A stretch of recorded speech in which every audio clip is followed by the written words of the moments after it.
Well, good evening. Welcome to Bedtime Stories with me, Pastor Michelle. Today's Tuesday, January 19th, and our Disney story of the day is from The Little Mermaid, and it's called Fish in the Box. Ariel? Flounder called out timidly, poking his head inside Ariel's secret grotto. Ariel had told Flounder to meet her there, but she hadn't arrived yet. I guess I'll wait for her inside, he said to himself. He swam around slowly, gazing at the collection of things from the human world. The rock ledges were filled with various objects the princess had found in sunken ships and up at the surface. It was Ariel's favorite place. But without Ariel there, Flounder found the place lonely and quiet and creepy. Flounder swam past one object that he never noticed before, a square metal box with a handle on one side.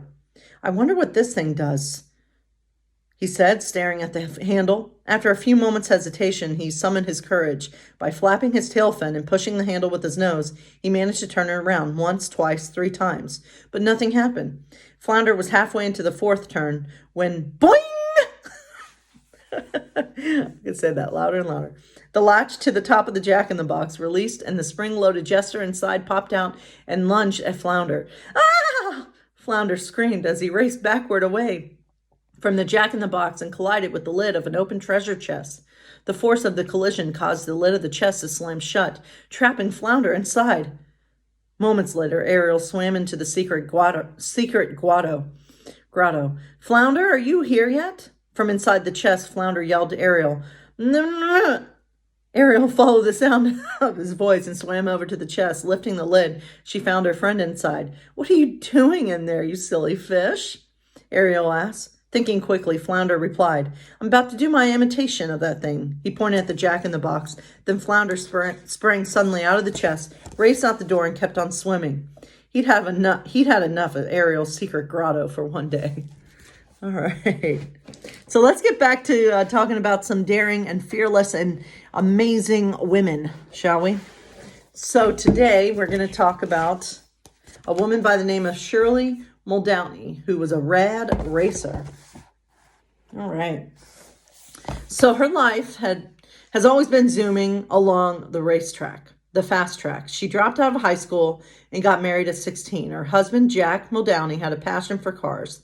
He built them, fixed them, and raced them. And after Shirley learned to drive, she discovered a love of racing too. At first, it was just for fun, but the more she raced, the more serious she became about the sport. Drag racing usually takes place on a straight quarter-mile track with 2 cars racing head-to-head.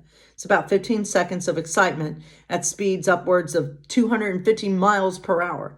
When the cars zip past the finish line, a parachute shoots out the back of the car to help it slow down. Shirley was the first woman to enter the world of professional drag racing. She received her license from the National Hot Rod Association in 1965. It was tough being a woman in a male-dominated sport. Side note, it's tough being a woman in a male-dominated world. Bam! All right, sorry. She found it almost impossible to find sponsors to help defray the cost. It was also hard to find crew members to work on her car. But she refused to be intimidated or to give up, and people changed their minds when she started winning and winning and winning. Fans loved her because she made quite a sight at racetracks. Her car was painted hot pink it matched her pink uniform and helmet. She wanted people to know there was a woman racing. During her career, as she piled up wins, she gained respect and the nickname, the First Lady of Drag Racing. But racing's a dangerous sport, and Shirley found out the hard way.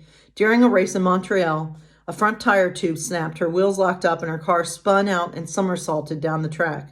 She survived, barely. Emergency personnel spent hours scrubbing her with wire brushes to remove the grease and grit from her skin before she could undergo surgery to repair her shattered legs, broken pelvis, and crushed fingers. Doctors weren't sure she would ever even walk again, let alone drive a race car. 2 things happened after the accident. Improvements were made to racing wheels and tires to make them safer, and Shirley surprised the doctors. Not only did she walk after several surgeries and 18 months of grueling physical therapy, but she returned to racing in 1986, and she was inducted into the International Drag Racing Hall of Fame in 2006 after a long and speedy career. I mean, geez, I don't think I would continue drag racing if I got into that kind of accident. Oh, that's crazy. So, yeah, all power to her. Well, God bless you all. Have a wonderful night.